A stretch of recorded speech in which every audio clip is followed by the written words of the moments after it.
Hello everyone, কী অবস্থা সবার? কেমন কি আছেন? বর্তমান যারা দুবাইতে আসতে চান পার্মানেন্ট ভিসায়, কাজের ভিসায় বা ভিজিট ভিসায় আসতে চান, তাদেরকে বলবো বর্তমান দুবাইয়ের ভিসা ডাইরেক্ট বন্ধ।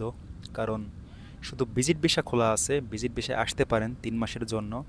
কিন্তু ভিজিট ভিসায় আসতে হলে আবার চলে যাওয়া লাগবে।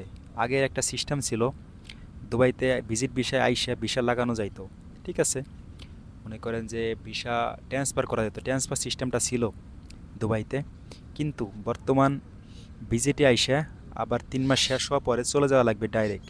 কারণ দুবাইতে ট্রান্সফার সিস্টেম নাই। আর দুবাইতে যারা কোম্পানির ভিসায় আছে বা ভিসা ক্যান্সেল করার পরে যদি কোনো ব্যক্তি চায় যে আমি অন্য কোম্পানিতে ভিসা লাগাবো, তাও সে পারবে না, কারণ ট্রান্সফার সিস্টেম নাই। যারা বাংলাদেশ থেকে মনে করেন আসতে চান কোনো এজেন্সির মাধ্যমে বা কোনো লোকের মাধ্যমে, বা তাদের যদি কোনো আত্মীয় থাকে যে দুবাইতে, যে তারা দুবাইতে আসতে চায়, আসলে দুবাইয়ের ভিসা বর্তমান হচ্ছে না, শুধু ভিজিট ভিসা হচ্ছে।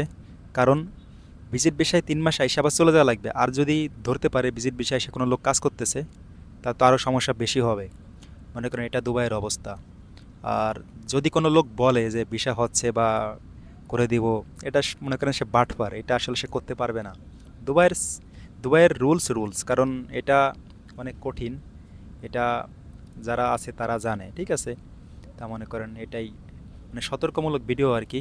মানে আমার বাংলাদেশি ভাইদের জন্য, যারা বাংলাদেশ থেকে আসতে চায় বা দালাল চক্রের ফাঁদে না পড়ে, এটাই বলার জন্য আর কি।